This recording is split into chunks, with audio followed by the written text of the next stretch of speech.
And this certainly has to be the most historic telephone call ever made from the White House. Challenger, only seconds after leaving the launch pad, according to NASA, has exploded. It just has the same seats that a normal car has. It's literally a normal car in space. And we're going back to the moon, back to the future, and this time back to stay. I should tell you that the first mission is scheduled to land on Mars on July the 4th, 1997. We will undertake extended human missions to the moon as early as 2015. We launched a new spacecraft as part of a re-energized space program that will send American astronauts to Mars. We will not only plant our flag and leave our footprint for an eventual mission to Mars. What you're seeing here is a mirage. It is Photoshop, but it's has to be. 5, 4, 3, 2, 1.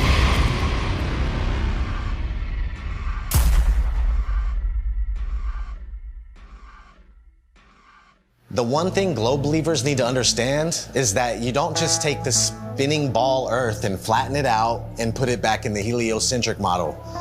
Like it's just the only misfit planet and it's flat and the rest of the planets are round. No flat earther has ever said that. No flat earther will ever say that because it's not what we believe. The Earth isn't a pancake floating in outer space, and you will never hear a flat earther say that. And if you would ever actually take the time to study it for yourself or hear a flat earther through, then you would find that it's much different and things would actually make more sense. They've got the narrative control to where anyone that goes to search for this, they're going to see pancakes floating up in space, and it turns people away. Or they see a snow globe out in the middle of space with water falling off the sides, and they're like, what is this? It turns them away. The mainstream agenda was to push their false narrative, all these hit pieces on flat Earth. 2016, 2017, that was pretty much the end of the YouTube era, where we could actually find real evidence, real content. Any search engine, the algorithms are suited to their favor. You're going to see all the hit pieces. You're going to see all the stuff that's there to debunk flat Earth. So it's just, it's almost impossible to get the real information. YouTube played their part in it, and not just cherry picking which videos they wanted to show, but deciding whether or not they wanted you to subscribe to somebody. So on several occasions and with several different content creators, I'd press the subscribe button to then find out several days or several weeks later that I couldn't find that content creator, assuming they'd either been deleted or they'd been censored beyond belief. And of course they had been, because my subscription that was previously made was no longer there. And I know that I hadn't unsubscribed to anybody. And then resubscribing, you'd find again that down the line that the same things reoccurred. There's a major campaign by Google and YouTube and all of these corporate lying companies to discredit the flat Earth. Why do they have that disclaimer under every video dealing with the topic of flat Earth, that it is an archaic, antiquated, outdated model that the ancients used to believe in? Of course, the ancients were stupid. They didn't know how to build Gothic cathedrals, and they didn't know how to build cities and pyramids. The problem is, people that think that flat Earth is stupid think flat Earth is stupid because they're thinking of a stupid flat Earth. And they ridicule and make fun of flat earthers. It's absolutely ridiculous. Since 2015, the content providers for Flat Earth have had a living hell. We have been ridiculed, we have been trolled, we have been censored beyond belief by YouTube. It's really difficult to get the truth out there. YouTube controls the algorithm. Who owns YouTube? Google. These are these big corporations that came in and said, the flat Earth is getting way too big. People are finding this out. We don't want them to find this out. This will just completely destroy our agenda that we've worked so hard for. We're losing it because of our own technology that we created. So they had to get involved. Withholding information and knowledge is a form of control. Now, for new people coming into the subject, if you research flat Earth, the Google analytic will give you government hate propaganda against the flat Earth truth. If you go to Google and try to find anything flat Earth related, then the first thing that's going to pop up is the Flat Earth Society. And that is something that has absolutely nothing to do with this movement. In fact, it's a completely made-up organisation in order to deter anybody looking for some sort of truth. so that you'd first of all get to that page, you'd see these ridiculous accusations and this spinning disc illusion that's going upwards in space that I can assure you nobody believes in. If the globe model was as strong as they claim to be, then there wouldn't be so much concern with anybody talking about a stationary Earth model. Now, everything's fine in court until somebody walks in with a load of shit on you. Everything's fine until somebody out there has evidence that's going to prove you guilty. And that's when you start acting suspicious. That's when you start panicking. That's when you start putting damage control out there, which is inevitably what these bots are, what these trolls are on social media, and of course, the algorithms. This is just a new lie that was started in the 20s, and even before then, they weren't really teaching anything about the world and where we were. It was just common knowledge. One of the main arguments that globe believers come at you with is we've known for 2,000 years. Aristophanes figured it out with his sticks and shadows. Well, Aristophanes may or may not have been a real mathematician. He figured out the shape of the earth. That would have made him the Michael Jordan of mathematicians, but nobody ever mentioned him in a book until the mid-1900s. What's crazy is I've talked to some elderly people and they've told me that back in their day when they were in school, they didn't even learn about people like Copernicus or Galileo. Everything's up for grabs at this point. People like Christopher Columbus and any other figure in history could be totally false or created just for some sort of agenda. This is everywhere. We found somebody in Croatia. They said they were teaching flat earth through the 1930s. Most people think that this flat earth versus globe earth has been going back and forth for thousands of years. No, it has not. This is a brand new deception.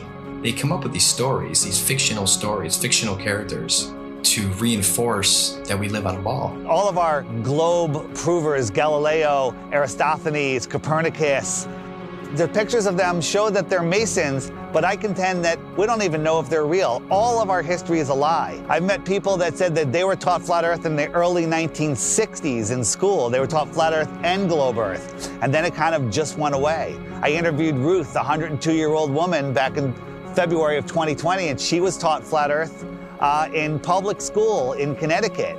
Tell me your name. Ruth Heath. Ruth, and how old are you today? 102. 102. So you were born in 1918. 1918. And we were just talking, and I asked you what shape the Earth is, and what did you say? What were you taught in school in elementary school? I was taught in school that the Earth was flat. Where did you go to school? Elementary school? I went to Spriggan School in Hamden, Connecticut. So how does it make you feel to realize that you were right as a kid? It makes me feel better. It does make you feel better, right? Oh, it makes me feel alive. Oh my God, that is so true. My whole life, I believed, what I was taught. That's and then right. when I discovered the flat earth, you feel better about it. Because we are the center of creation. That's right. We are important. That's right. We are here. We are God's children. And when all the problems that are happening in this world today. I'll give you some good news. A lot of the problems that they report on the news aren't even real. That's right. That's right. They're just keeping us in fear. Keeping up. That's right. That's right.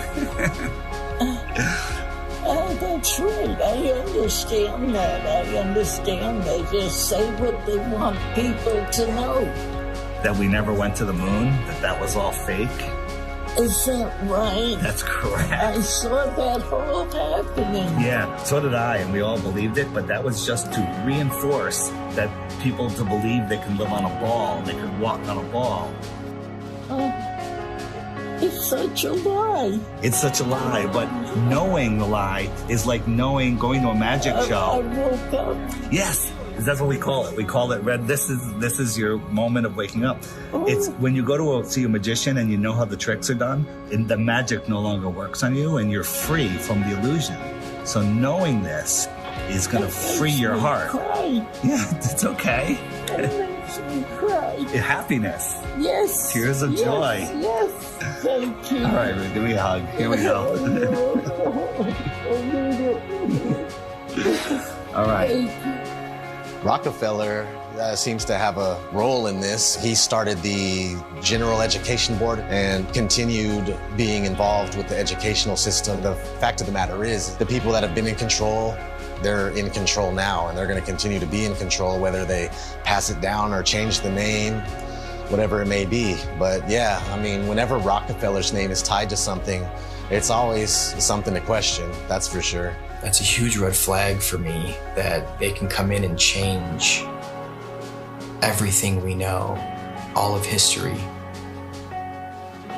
and turn it into deception, and keep teaching the deception over and over and over again until it becomes the norm. The same man who said that he wanted a nation of workers and not a nation of thinkers, this was the same person who was found guilty of antitrust violations around the turn of the 20th century, who then went on to get his fingers in all of the education systems, of course with the promise of, I'll give you money, I'll make sure that your school has everything that it needs as long as you push these textbooks, as long as you push these narratives and you push these ideas. I'm going to give you a nation of workers and not a nation of thinkers. And that's exactly what we've become. Now, this should tell you something, why we can't talk about literally the thing that we're standing on. Why is that? Knowing that there is a creator, absolutely, that is one of the main reasons to hide this. But, you know, at the same time, it's nowhere near comparison when 1 billion people find out that there's more land. It's about hidden land. I think there's possible they could be hiding land in here somewhere with us. And I think that the Antarctica Treaty is very, very, very sinister, and there must be something else going on. They went really tough with their implementation of the Antarctic Treaty and everything else, and just to keep people away from the truth. They didn't want people to know about more land. Haven't we been fighting over land forever? Isn't that what always happens? Countries fighting over land, but not on the outskirts of Antarctica. Oh, no. No fighting there. They're all in agreement. You can't go there. You can't explore any of it. That treaty was in effect in 1959. It can't even be questioned until the year 2041. The longest lasting treaty that all of the world signed on to at the same time and is still in place. Antarctica is the container of our world oceans. What is beyond Antarctica? Why is the government hiding Antarctica from us? Why is Antarctica completely off limits except for taking a tour of a little peninsula off of South America, which is nothing? And people go, well, you can go to Antarctica. We spent months trying to actually do it. Yeah. I was going to send a crew. They won't call back. You can't even go there. There's one peninsula where you look at penguins. Exactly. And then you think, I have some friends that went to fucking South Pole. Yeah. They put them in that little fucking island with penguins. You can't just saying you went to Antarctica and you walked around it. He's like being in New Jersey and saying you were chilling in California. It's fucking huge. There's about 100 different companies that you can spend a lot of money to go on a little guided tour of just that peninsula, but all of those companies are owned under one umbrella. One person controls them all. They don't let anybody explore Antarctica.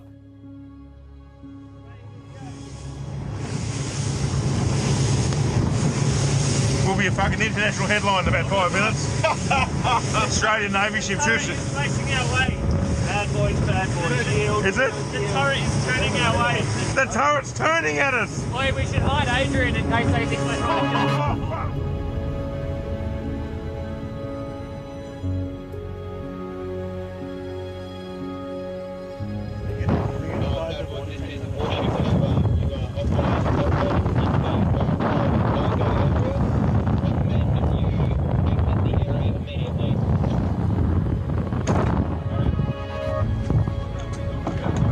we're just traversing.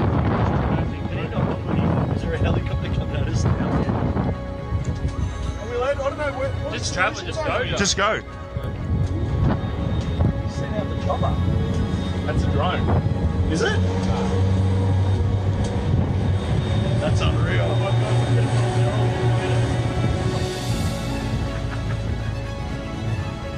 When people say, why the lie? One of the main answers is they're hiding more land. What if we can truly become free. The whole reason for this is because of more land. Because think about it, if there's more real estate, if there's more resources, natural resources, if there's more food for our starving children, if there's more space, more room for us to get away from the child sex trafficking, if there's places where we can go and other civilizations we can be a part of, where they don't charge you for water, they don't charge you for free energy, they don't charge you for property taxes.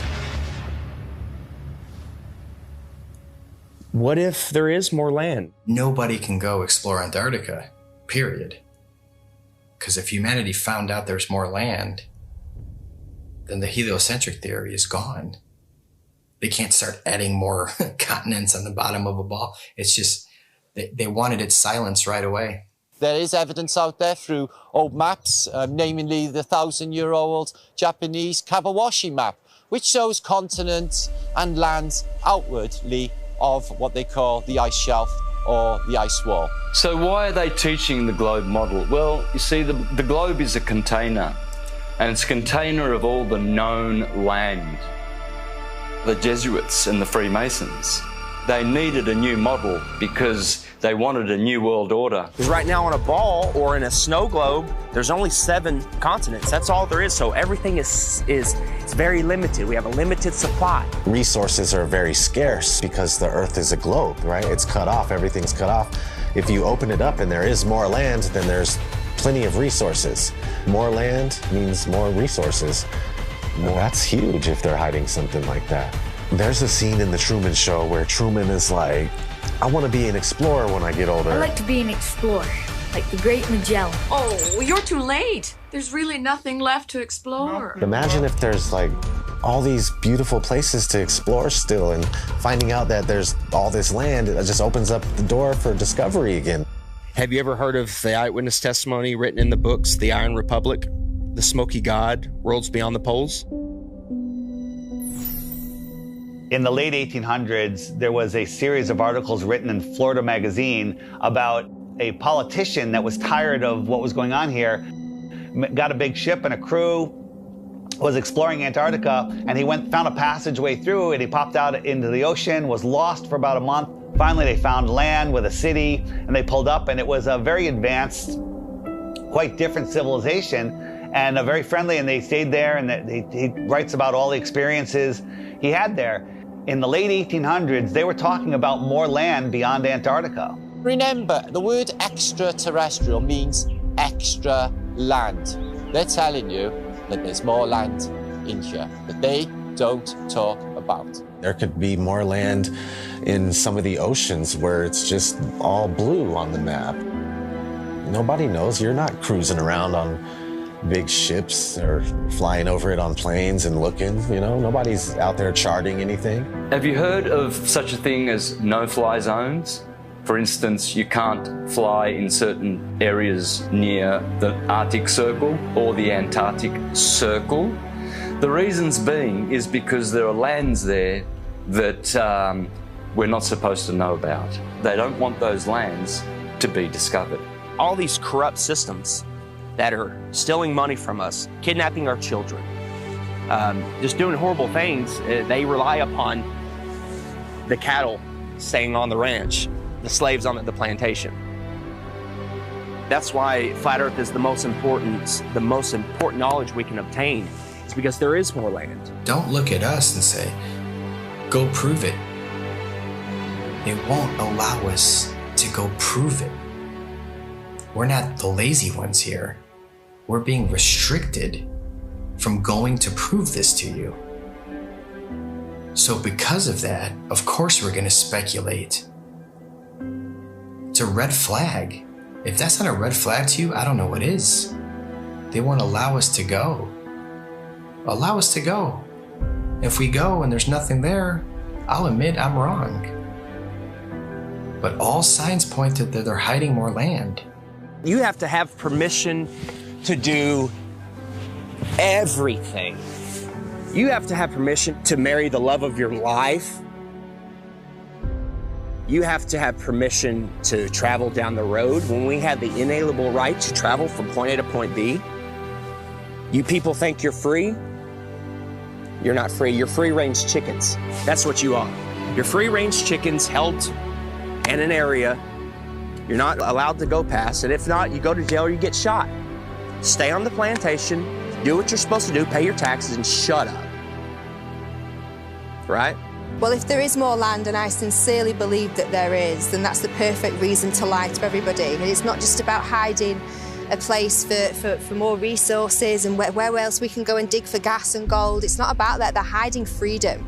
They know that as soon as we all find out that there's another place to go without dictatorship, that we'd be gone. There's endless amounts of everything, and there's so much more land out there, and there's many places to explore, and they just want to keep us here in the middle of the pond, stuck here thinking that this is all there is. What happens to the price of gold and all natural resources if there's more land? Gold can't go to $1 an ounce. Gasoline can't go to 20 cents a gallon. We can all have, you know, thousands of acres of land to ourselves. The whole system crumbles. The entire system crumbles, period. On the other hand, we have the North, which is also off limits. I went on my first official trip. I was going with my father and my grandpa Sinclair up to the North Pole. It was a very glamorous destination.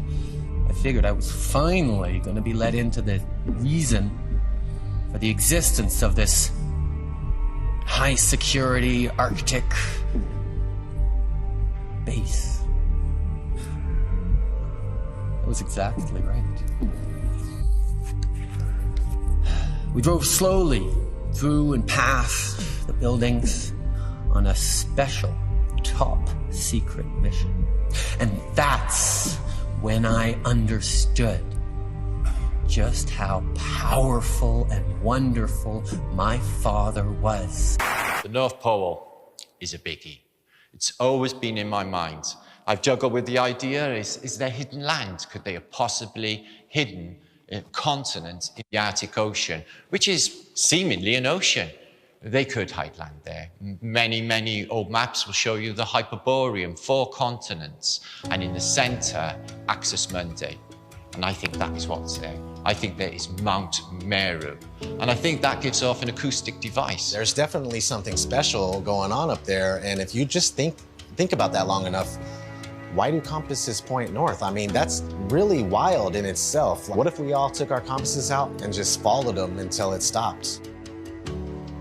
A compass will always point north, towards the magnetic north. There's some kind of force or some type of energy, frequency, vibration that's pulling that needle to the north. It's crazy to think that all compasses are pointing north to the North Pole. No compass points south. There is no South Pole. There's no compass that's going to be, I don't know, go south. And no, it's come to the north. There's something there. I think we can all agree there's something there. And it's crazy that they cover it up. They've covered it up for so long. There's ancient civilizations, the Nordics, there's people have talked about, you know, the Rupert Nigra, the Mount Meru, the giant magnetic mountain at the center. An entire magnetic mass or a mountain that is strong enough to make everybody's compass point north. When I was a kid in school, they showed us a National Geographic video of the guys that were getting to the North Pole, and they just basically made it look so horrible and miserable and dark and cold that no kid ever in his life would go, hey, I want to go to the North Pole. So if you watch any documentary about the North Pole or anybody venturing to the North Pole, all you're gonna find is some dude mobbing on an ice sheet, and he's got a little device in his hand. He's like, 3, 2, 1, North Pole. And that's not the North Pole, man. That's bullshit. I just don't know what this is. It's a map. My father showed me a map like this once. Inside the circle is your world and my world. Many others. No one knows how many. The dark tower stands at the center of all things. And it stood there from the beginning of time. And it sends out powerful energy.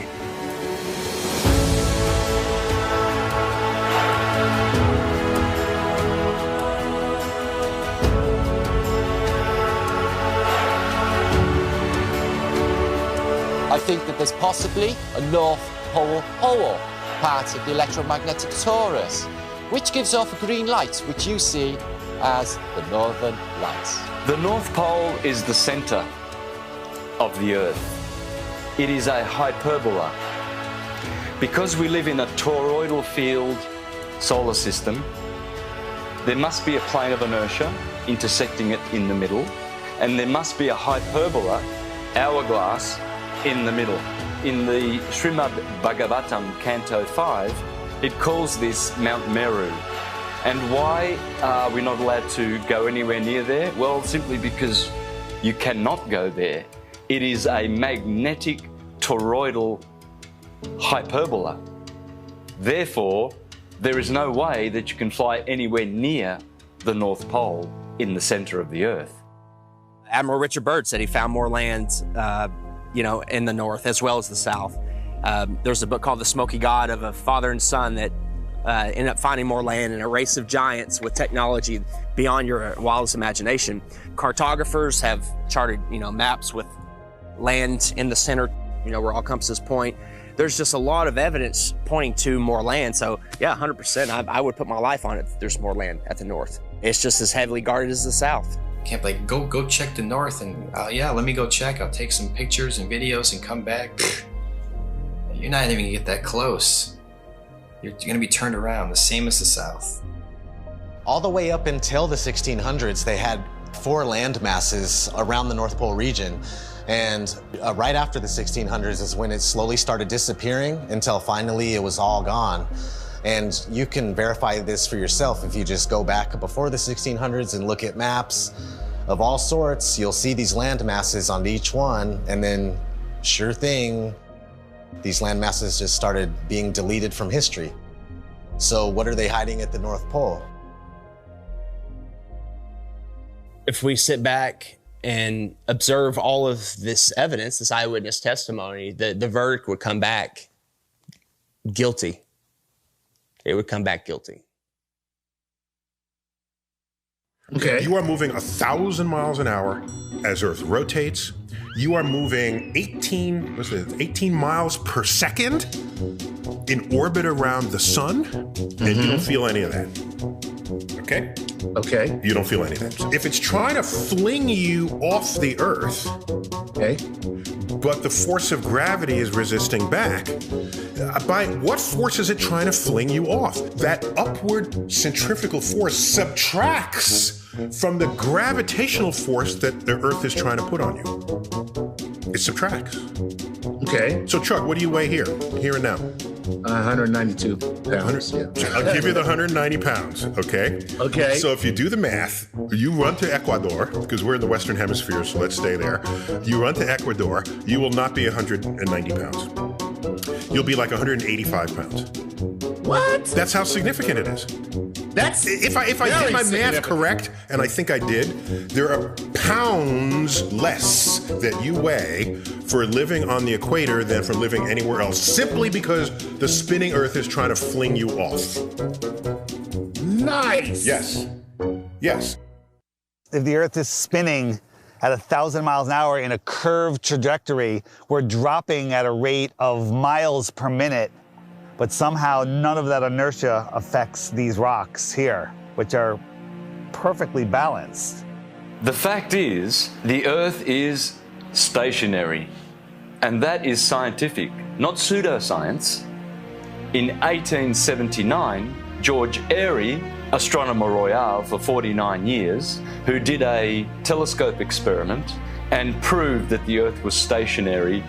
Then we have Parallax, also known as Rowbotham, who carried out an experiment in the late 1800s on the Bedford Levels experiment, where he went at a distance of 6 miles, which should have showed up some sort of curvature of around 16 foot. No curvature. was seen at all. Then we have Michelson, Morley and Sagnac in the early 1900s with their interferometers using light instead of telescopes this time. And with their interferometer experiments, they proved that the ether over the Earth, the field, is moving and the Earth is stationary. We also had Michelson Gale. They did an experiment in the 1930s and proved that the Earth is stationary. One of the greatest science experiments of all time, in my opinion, is from Marconi. Marconi in 1901 set up transmitters to send radio waves, like signals, wireless signals across the ocean, Atlantic Ocean, okay? So he has one set up in Europe and one set up in Canada, okay? And they're sending signals, I think the letter S was the first one, boom, and it worked. Almost 2,000 miles across the ocean, they got the signal. There's no curvature. You're talking about 600 miles of curvature between the 2 points, but it worked because all water's level. I don't even know if he was trying to talk about that at the time. It was just more about his technology that he was coming out with. And have you learned about that in school? No. Then we have Pierluigi Ghina, a colleague of Marconi, and before he died, he showed people in his laboratory how the Earth is stationary. You can go to my channel, Mr. Astrotheology, and you can see videos of Mr. Pierluigi Ghina proving in his laboratory with strobe lights how you can prove quite easily that the Earth is stationary. Every scientific experiment throughout time looking for axial rotation or curvature has proven the opposite. They don't teach this in schools. Any observation, when you go outside on a calm morning, you can see a perfectly glass lake. And your senses will tell you that, nothing is moving.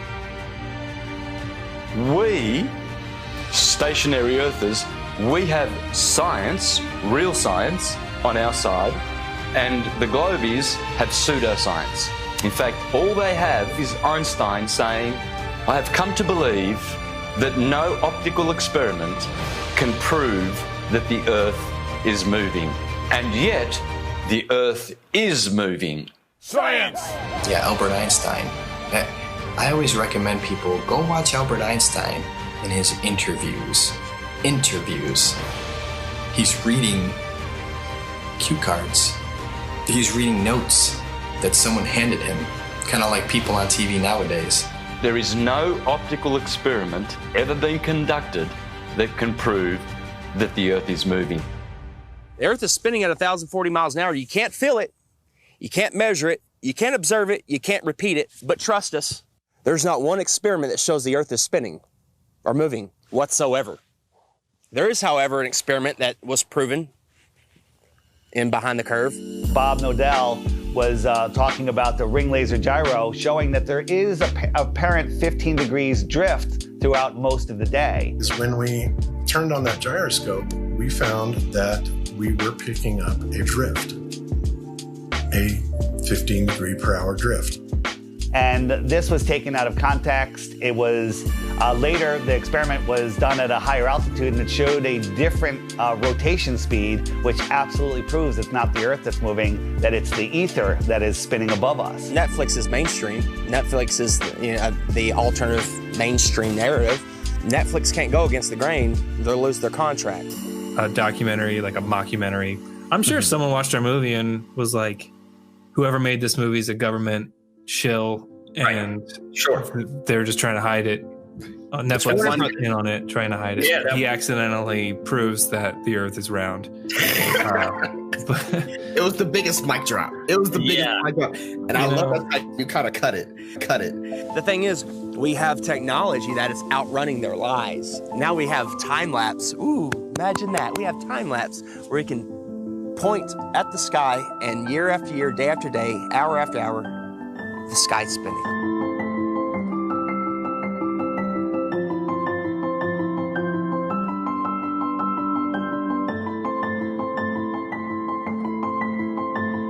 Every day there should be different stars random stars in the sky if we are traveling at 650 million miles an hour, which is Mach 870,000. Do you really believe that every year we move through space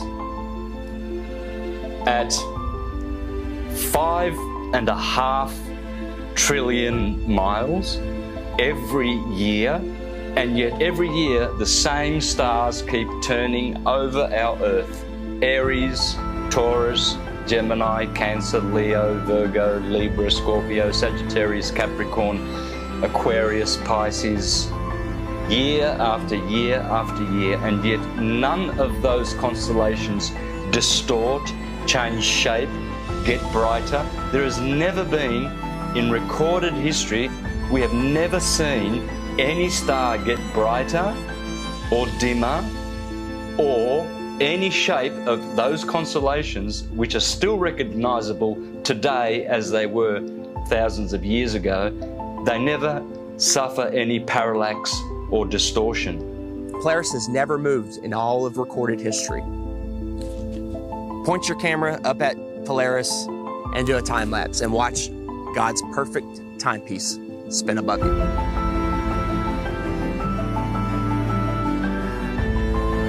And we move 5,694,000,000 miles through space every year. Congratulations to you if you believe that. It's called education, indoctrination, and dumbing down.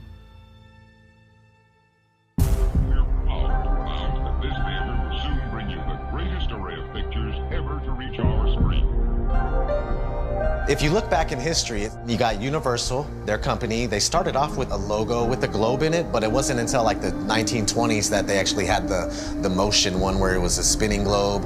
And they actually had an airplane in the early ones, like leaving a chemtrail that said Universal, which is kind of funny. Nobody has been high enough to even see what it looked like. They were definitely trying to instill the image of a globe in people's heads because obviously early on in the movie industry, they were one of the most popular companies to make movies, so people were going to the theater and seeing this globe. So they're showing you a globe before every single movie to program your mind. They were showing this globe before they even went up there to see what it was. I think the first man ever to go up and check is Picard going up there. I mean, that's a story we're not taught in school. From the practical point of view, Professor Picard's experiment is of the highest possible importance. These timelines, these dates, these are facts. We got Auguste Picard coming out in the 1930s in an actual publication by a science journal saying that the Earth looks like a flat disk with an upturned edge. Besides Universal programming you, you had Walt Disney programming you with space documentaries for almost 15 years straight. Some pretty crazy propaganda in the 1950s. There was one called Man in Space. He's talking about taking men to the moon in a rocket. And then if we cruise on, we got Richard E. Byrd. He goes on Longines chronoscope and he's sitting down and he's telling people. Strangely enough, there's left in the world today an area as big as the United States that's never been seen by a human being. Shortly after Richard E. Byrd did that interview, they put the Antarctic Treaty in place. And then 1 year later, NASA is established. Almost 0 hour at Cape Canaveral, and enlarged 16mm pictures show a monkey specially trained and conditioned for voyaging in space. 2 monkeys had been selected for the job. They called them Abel and Baker, A and B, of course. In fact, the monkeys came down safely near Antigua. Reported none the worse, after blazing the trail for human space travel. They come in and they're the gatekeepers for your mind. Like, they're making sure that people think that they live on a spinning ball, and that's their sole purpose, that it has always been their sole purpose.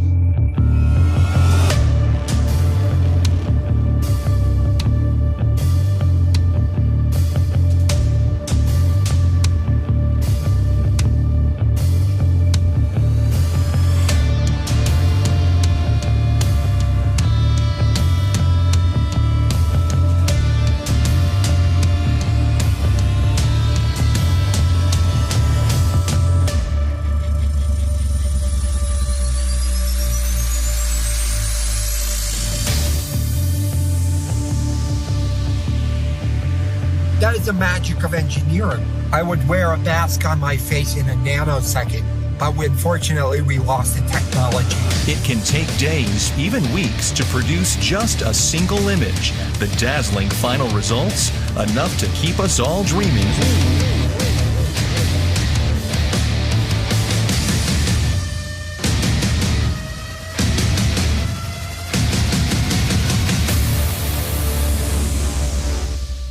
NASA is hiding the frickin' flatness of the Earth. Why?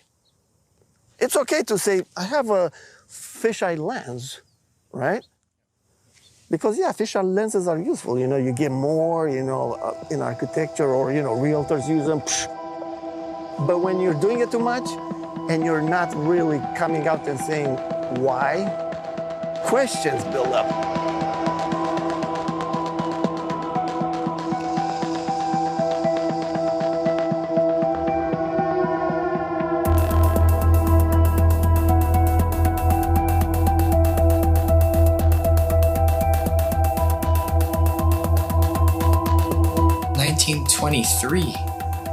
A fisheye lens was invented.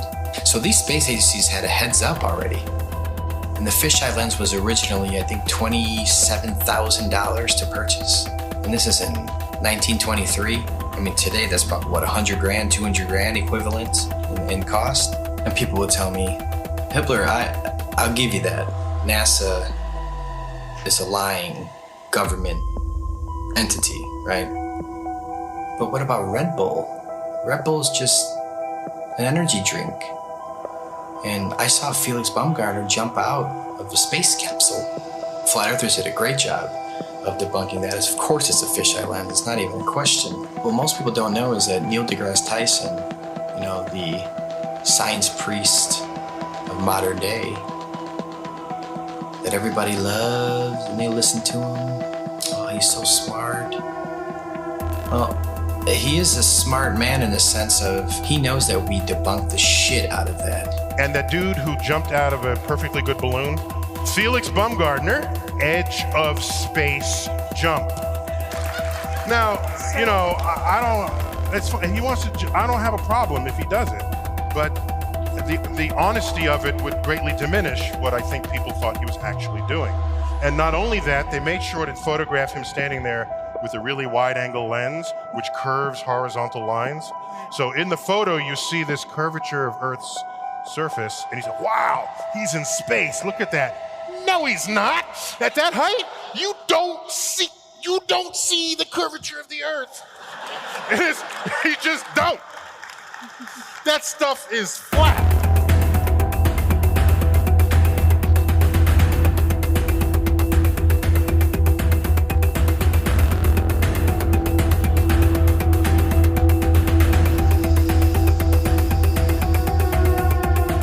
So much pressure on Neil deGrasse Tyson to come clean. He had to. We exposed Felix Baumgartner. That's a complete fisheye lens. There's no curvature at all on this Earth, let alone they're trying to sell it as 23 miles up, there's curvature. Even though people will sit there and swear they saw curvature out of an airplane 10 miles high. Yeah, okay. So your priest Neil deGrasse Tyson admits 23 miles up, no curve. How do you feel about that? All right, maybe you say that's no big deal. Okay. Even though Felix Baumgartner himself said he could see the curvature of the Earth. It's almost overwhelming. When you're standing there in a pressure suit, the only thing that you hear is yourself breathing. You can see the curvature of the Earth. You can see the sky is totally black. You can see the curvature of the Earth. You can see the curvature of the Earth. You can see the curvature of the Earth. That's 120,000 feet, 4 times higher than most passenger planes fly. So that should make you go, right away, what's going on here? Who's lying, right? But you don't think there's an agenda here? You don't think people are lying here? Fast forwarding to recently, Richard Branson, his ugly ass, Mr. Billionaire himself. Officially the first billionaire to travel to space, so Richard Branson. So you go 63 miles up, you would all probably assume that, of course, you could see this giant curve of Earth. You're 63 miles up, holy shit. Richard Branson supposedly goes up 63 miles, even though it's nothing but fisheye lens footage. We exposed that. Here comes Neil deGrasse Tyson again, damage control time. Oh, by the way, you didn't ask, but I'm going to tell you. Do you know how high up above the Earth he was? No. So if you take a 63 miles. Oh, yeah, say right. So take a schoolroom globe, and that's how high above it is he? So he's about 2 millimeters above the surface of a schoolroom globe. So nobody has seen the curvature of the Earth from that height. I just want to make that clear. You can't see the curve out of an airplane, right? 10 miles. You agree? I hope you agree so far. Okay. So 10 miles up, no curve. Red Bull, 23 miles up, no curve. Branson, 63 miles up, no curve. So where is this curve at that you swear by?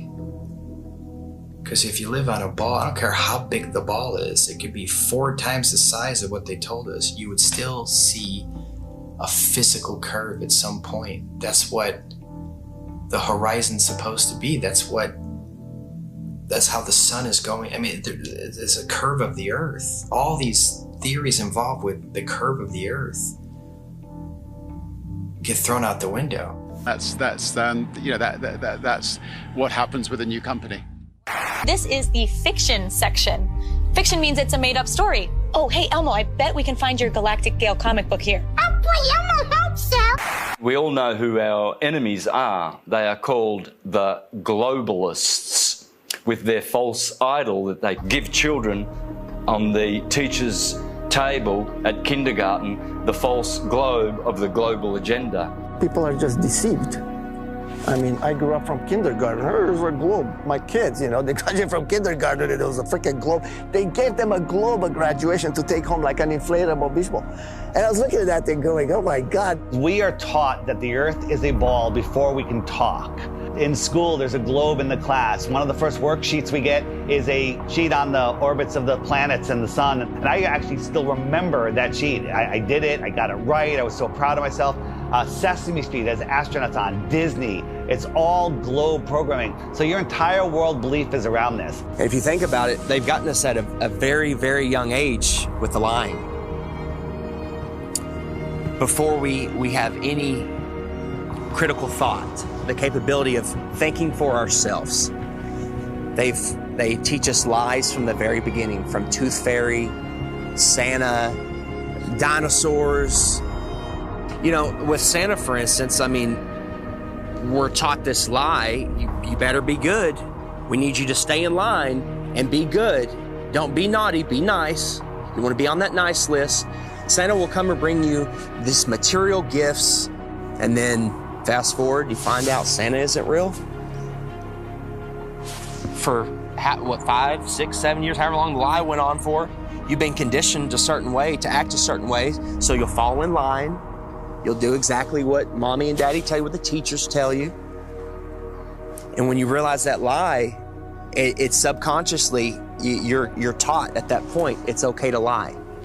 It's okay to lie. It's okay to accept lies. It's okay for people to lie to you. It's okay for you to lie. So the whole world is a fucking liar. Everyone's a fucking liar now because they were taught at a very young age it's okay to lie. They get you with these lies of Tooth Fairy and Santa at a young age. So when you're an adult, you can't tell the difference between a lie and reality. And when you do find out it's possibly a lie, oh, it's okay. You're subtle. You're passive. You allow the lie because you're used to, it's okay to lie. You've been conditioned your entire life. It's okay to lie. It's okay to be lied to. So when the lie comes out, people are just like, okay, whatever. Got to turn on my Fox News. Got to go to the bar. Got to go watch my football. Give them bread and circuses, and they will never revolt. When people hear about flat Earth, when I talk to them about it, they think it's the dumbest thing ever. They think I'm uneducated. They don't realize that they don't know what they're talking about. And people say, well, what about ships over the horizon? You explain that. What about sunsets? You explain that. What about seasons? You explain that. And then they throw their hands up. They go, well, why does it matter? What difference does it make? I still have to go to work tomorrow.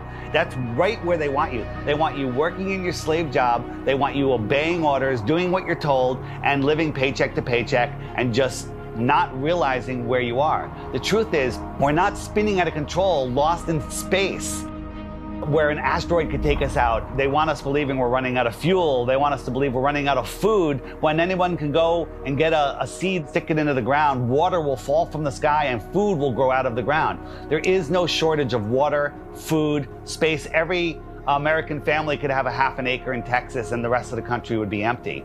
They're lying about everything. You let your kids get raised and taught by other people that you don't know what they're learning. Everybody's disconnected. There is no harmony or anything going on with human beings. We're all scattered, disconnected, and pretty much what they're doing with teaching us this whole lie about the Earth being a ball, and you're flying through outer space, and dinosaurs used to roam the Earth, and if these powerful beings could get wiped out by a comet, then what are we gonna do if a comet comes? We're done. So the heliocentric model not only manages to keep us all completely worthless floating amongst the stars in space, but it also keeps us in fear that we're either going to knock into something in the future, or there's going to be something that then bangs into us that causes some sort of horrendous collision and we're all going to die, or maybe, you know, some cartoon satellite has found another planet where there could be like flesh-eating monsters on there, and it's, you know, some sort of crazy shit that they throw down your face and try and say, you know, this is, as well as everything else that you're scared of, keeping your house, keeping your health, keeping your family together, there's also a chance as well that some rock may fall from the sky and kill you tomorrow. And another thing people don't know is that not only in 1920 did Rockefeller change all the textbooks and come up with his own agenda of what they want you to know, but there was a man named George Lemaitre. I felt like, you know, Einstein passed the torch to him or something. They were good friends, apparently, and George Lemaitre was a Catholic priest. Yeah, a Catholic priest. And in 1920, he said, hey, we came from a Big Bang. It's all about 1920 was a crazy year, huh? 1920, they said we came from a Big Bang. We exploded from nothing. Well, how do you prove that? Well, no, you can't, but that's what was stated. So here's this Catholic priest where, in my opinion, they knew that even though non-religious people knew the Earth was flat and stationary, they were trying to group just called flat earthers at that time. They're flat earthers, they're all religious people. So let's bring forward a Catholic priest. Look, he's not a scientist. He's not government, he's a priest. He's Catholic, he's holy. This is brand new. This isn't thousands of years old. This isn't the Big Bang's been around for thousands of years. Heliocentrism has been around for thousands of years. No, they create fictional characters, Galileo, Copernicus. They create characters to support the New World Order, their agenda. The way they change the entire school system and structure of what we know and all the information and knowledge that we obtain. If it's false, then yeah, they got their goal. A nation of workers, not thinkers. No one thinks. What's the circumference of the globe? I have no idea. How fast is it spinning at the equator? Don't know. How fast is it orbiting the sun? Cody? You have glasses on. You should know this. How fast is the sun moving? Man, you're asking some questions I'm not ready to answer. But see, this is the point. You guys laugh at flat Earth, but one, you don't know what flat Earth is, and worse is you don't even know what your own solar system is. They don't know their own model. You can ask them, what's the radius of the Earth? How was it found? What's the speed of the Earth around the sun? How fast is the Earth spinning at the equator? How fast is it chasing the sun? How many miles does it go a year? How far is the sun? They don't know any of these things, but yet they defend this and they ridicule and make fun of flat earthers. All the things that I was patronizing and condescending and going, oh, sloughing off, that's not worthy of me. They rose up to eye level. And I remember saying, boy, the world is flat. I'm looking it in the eye. I see further, I see wider, I see clearer. I settled on near infrared, like some of these cameras can be converted to near infrared, you know? So then I started taking photos, and since I was doing a lot of flying, I started going up, and boom, I was actually amazed to see the incredible flatness that you get from high altitude. Everywhere I looked, there was like clues that the Earth is flat. And I was like, this is blowing my mind. Everywhere I looked, the Earth is flat. And NASA is lying about the curvature. So I said, something is eerily wrong over here, man. When I saw across the Gulf, right off the coast of Texas there in Louisiana, I was flying to Orlando, and I saw all the way out in the distance, and you could even see the rays of light at a different angle. That tripped me out. But if you really go up high, then you realize, oh my God, the Earth is extremely flat. This would be impossible on a globe. There is no 8 inches per mile square. The equation for curvature of 8 inches per mile squared has been debunked over and over again. The flat earthers with their P900s and their P1000 cameras are constantly seeing things way off beyond the supposed curvature of Earth. In fact, many tests have been done with lasers, cameras, filming mountain ranges 300, 400, 500, 600, 700 miles into the horizon, which are visible and shouldn't be visible if we were living on a globe. This is how much distance he covered with his camera, and he could see from here the Rocky Mountains. There you go.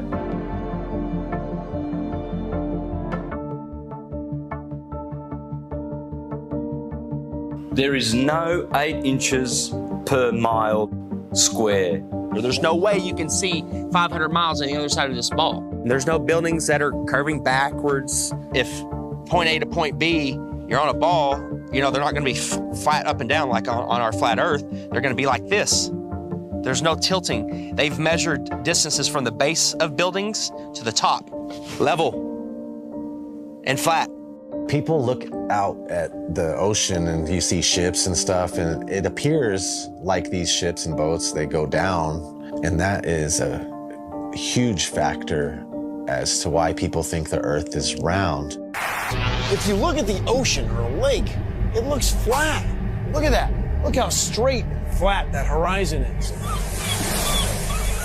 Looks flat, doesn't it?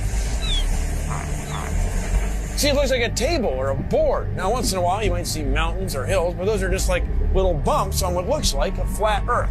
As ships sail away, they don't disappear all at once. No, first, the bottom will disappear. See, the bottom of the ship is gone. Now we can see midway up, and then the whole thing disappears. So people realized that the world is curved. I mean, it's a big curve, but it's curved.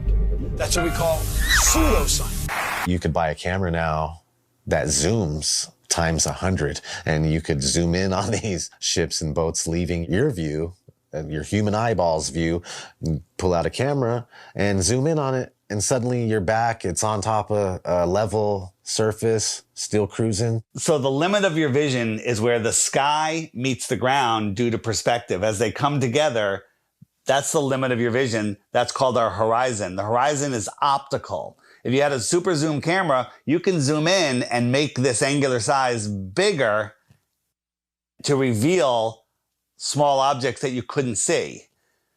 And then when you zoom out, it goes back together and things disappear into the horizon, not over.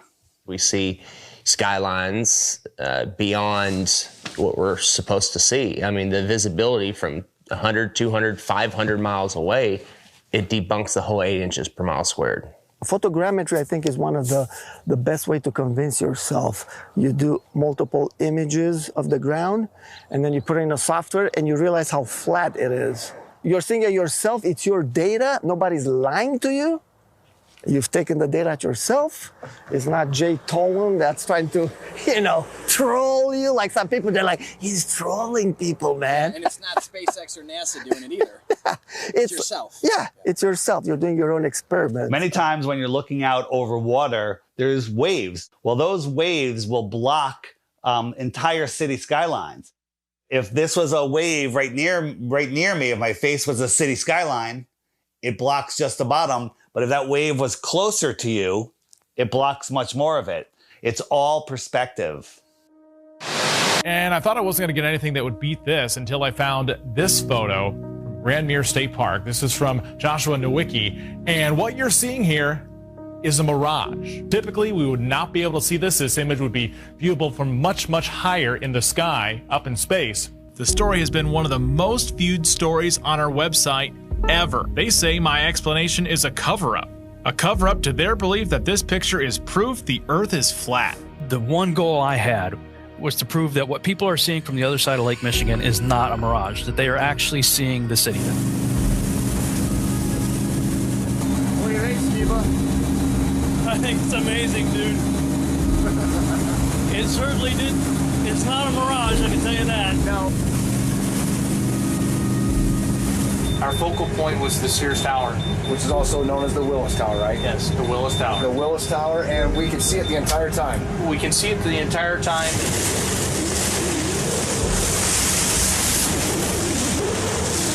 That's not a mirage. That's not a mirage, whatever you're looking at. You see it? Yeah. That's that. It's an aberration. It's not a mirage. That's the proof right here. That's the proof.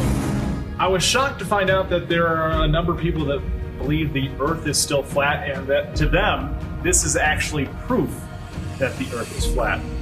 One person just questioned me and asking me for a retraction of the articles and lies.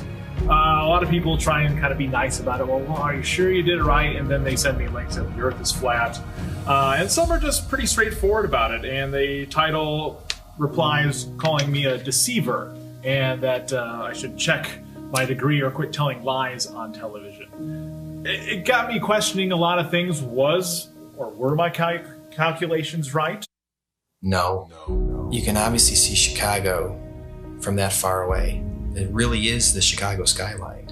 We can see things farther and farther away than that and prove it. You can prove it yourself. You can go there on a clear day and see the same thing. You can go do the same tests and prove it to yourself. That's the best way to do it, right? Prove it to yourself. That you're not taking anyone's word for it. You're doing your own experiment. It's not a mirage. It's not an illusion. It's Chicago from 60 plus miles away. I mean, we could barely see the street sign a few blocks ahead of us on a foggy day. I mean, they're spraying our skies with shit all the time. You can open your weather app right now and it'll tell you the visibility. But that's how far they're telling you can see through the weather patterns. There's so many different factors of why we can't see that far. We're not superheroes. I mean, take any flat and level road around your house safely. Test it out, make sure it's level. But you take your camcorder and you bring it all the way down to the ground and you zoom in and you see all this distortion and it kind of vaporizes and globe heads want to act like this bridge is bending around a curve and there's the curve. It's like, no, it's an optical illusion. That's all it is. This has been replicated many, many times. There is no curvature. Stop fooling yourselves. That even something like the sun, when it goes across this huge plane, it sets and it disappears due to perspective. So you're seeing it come and go on such a vast plane. It's so huge that the sun could come through and go so far away that it just goes out of your view and behind so many false horizons, i.e. mountains, trees, forests, city buildings, just really tall things. Keep in mind, the sun is much smaller and close.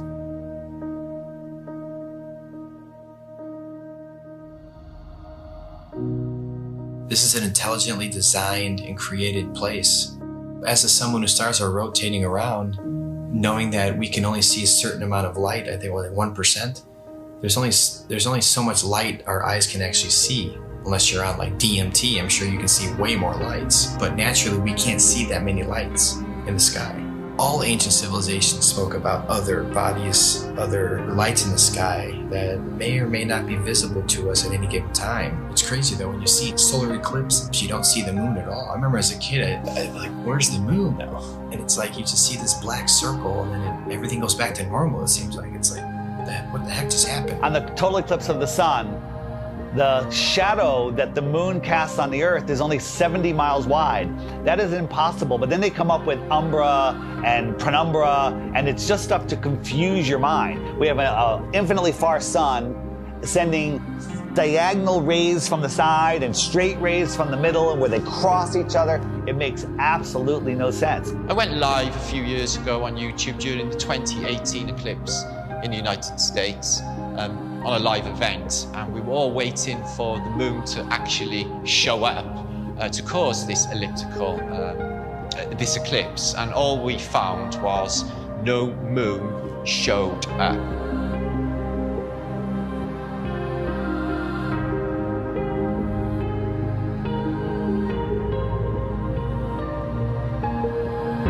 So that blew my mind to think that there was actually no moon visible, yet this effect of the sun literally being covered by an object I had witnessed. Why can't we see the moon approach the sun, eclipse the sun, or exit the sun? And we don't. We just see a black circle eclipsing the sun. We never see it next to the sun. Now people say, well, it's because the sun is so bright. When the moon is totally eclipsing the sun, you should be able to see the features on the moon. You should be able to with a regular camera, with your regular eyes, with an infrared camera, but it has never been seen.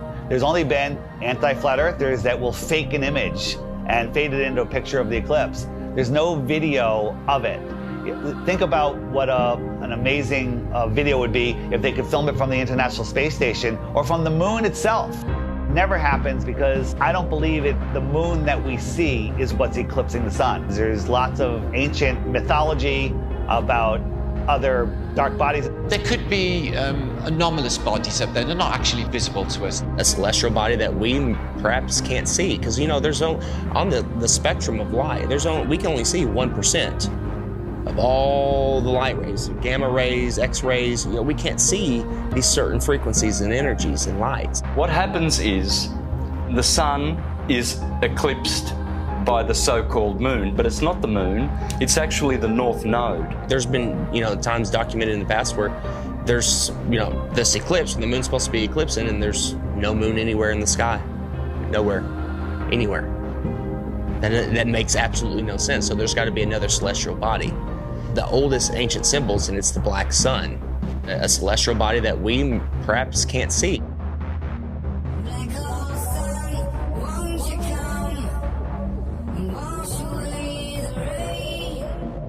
A lot of ancient civilizations always spoke about a black sun. It's like, why are they talking about a black sun for hundreds, if not thousands of years? And that information now is turned into, oh, the black sun is an evil thing. It's like, well, yeah, of course, that's what they're selling it. They're selling it to you as an evil thing to stay away from it. They already don't want you to like the real sun in the sky. They push it so far away. They want you to not care about it. There's a reason it's close to you. There's a reason it's here for us. There might be more suns and moons on the outskirts of Antarctica, on the outer lands. There might be more suns and moons. There might be more suns and moons in our world here, but we just can't see it. And you talk about the seasons itself. Seasons prove the Earth is a stationary plane with a local sun. When the sun is circling over the Earth over here in the Tropic of Cancer, these people here, they have summer. But 6 months later, the sun is over here. It's going around over here. So Australia down here, and South Africa, and South America, now they have summer because the sun is local. It's not 93 million miles away. And the sun and the moon revolving and springing into the center seasonally and then springing back out again. This makes perfect sense than a spinning ball hanging on an invisible skyhook at a degree of 6.66 of a supposed axis, which tilts the Earth. People need to stop defending a theory that they were taught in kindergarten. So at sunrise, every sunrise should be arctically cold because that is the most severe tilt possible. And to make it worse, in the northern hemisphere, in the helio-nonsensical model, the sun is 3.5 million miles farther away in our summer. But when the sun shows up on the horizon, I can feel the heat on my face immediately. I can get a suntan in June. But in December, at solar noon, when the sun is at its highest point in the sky, I can look up at the sun and barely feel the heat on my face. And also, it's 3.5 million miles closer. The whole tilt thing doesn't make any sense. And when the sun is on this side, it only illuminates this part of the Earth because it's local. And this part is dark, that will be night. So it's quite easy to understand day and night and the seasons and explain them on the flat Earth than it is with the globe model. The sun, moon, and stars are rotating around our heads like a perfect clock, and it goes out of your view as taking the light with it. This is an intelligently designed and created place. The sun does move about 15 degrees per hour through the sky, but when it gets close to the horizon, it kind of stops and it stays there and it moves at a different speed. I filmed this several times with my drone. No humidity and not over water. And it'll just stop and sit there. And then it kind of just fades away as it goes into the distance.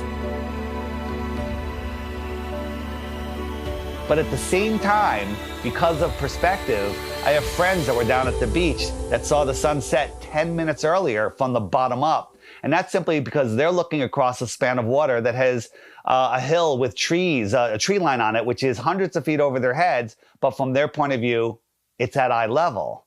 And as the sun moves away, it just gets eclipsed by the tree line, which they think is eye level, but it's high up in the sky. Water. It's always flat, always level. So starting at the northernmost point, as far as I can get, of Lake Michigan, and then traveling south, you can see that red line here, that the body of Lake Michigan is 574 feet above sea level, and it's level. There's no change in elevation, there's no curve. This cross-section shows what an undisturbed body of water looks like, and that's level. We know that to be true. There's three properties of liquids. They have mass, they take up space, and they always take the shape of their container. The physics of water is to find and maintain level. So if it's in a cup, to this lake behind me, to the seas, to the oceans, that's why I call it sea level, because it's flat and level. No matter who tries to sell you the idea that water's curving over a ball, it's just not happening. That's the #1 proof right there, just water alone. Water alone proves that the Earth is flat, because water always finds and maintains level, period. Water does not curve. In its temporary state, it's finding its level. Once it hits the ground and finds its level, it remains level. I never even thought of the idea of water maintaining its level, and that alone just like mind-blowing. Like, absolutely, water has to maintain its level. Like, it's always, if it's calm and there's nothing going on, you know, it's, you look at a lake, it's just chilling flat. It has to be. It can't curve. There's nothing you can say or do to ever show water bending or curving. Water needs to be contained. No matter what you do, it's going to remain level. The flat Earth proves beyond a shadow of a doubt the existence of intelligent design, a creator, and we are all important in the center of the universe. Yes, it is absolutely imperative that we know that there is a creator, that the sun, moon, and stars revolve around us, that we have a purpose. We are at the center of the universe. I didn't become a millionaire until I realized I was at the center of the universe. Now I have a purpose. Once you understand that you are at the center of creation, everything changes. And basically, we're unplugging from the matrix. We're unplugging from the heliocentric system. And when you do that, the rulers of this world, you unplug from them. You stop feeding them what they need. They want your fear energy. They want your labor. They want everything from you. And people unknowingly just keep giving it to them. I don't want my children to be lied to, and I don't want my grandchildren to be lied to either. So if this is going to stop, it starts with you and I. You know, they inherit all this stuff. You go to school and they teach you. When I was in grad school, man, I was shocked that most of my classmates were not really interested in learning. They were interested in passing a class. On the one side, tens and tens of scientists proven that the Earth is stationary and we have nothing on the globe's side, so the Earth is stationary. No one thinks how easy it is to do this, and they pulled it off, unfortunately. But we're here now to completely reverse this, and people hate on us from the left and from the right. Everyone hates on us. Like, shut up with your flat earth stuff. It's not important. It's the most important thing. It opens the door for everything else. You want to know the truth? You have to know where you live.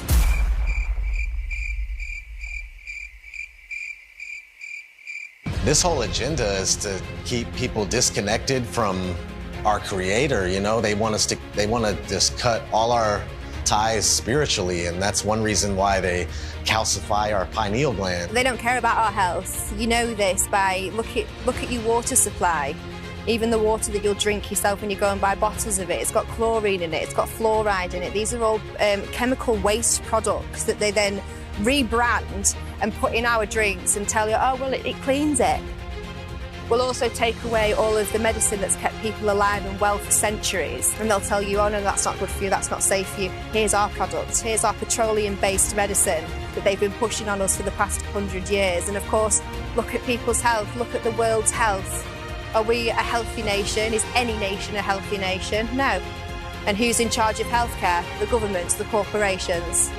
So it seems like everything that they touch turns to shit, so why do we allow them to touch everything? Stop defending Rockefeller, Rothschilds, all these goons, these people that want the New World Order, the modern day people, Bill Gates, Schwab, all these people that they're pushing for it and they feel like it's almost there, and we're sitting here fighting it. We're sitting here trying to wake the world up so we can have a peaceful and loving world again. And you're attacking us. Whose side are you on? We're trying to take these evil entities down that suppress our knowledge. We're trying to give knowledge back to the world so we can become powerful again. If there's more land, if 1 billion people found out tomorrow that they can all go to outer land space and visit other tribes and civilizations and explore technology and animals, the whole system would crumble. And I know there's a lot of people out there, celebrities, people with big shows, big names, with big followings that know the truth of this world, and you're keeping quiet just to protect your little empire. Well, now it's time to say something because the empire is falling. If we don't do something now, all of this is going away, and they're taking over this world. So speak out. It just takes one celebrity, one person with a big following, and then it goes viral, and then the entire system collapses. All of this world control is based on the heliocentric lie.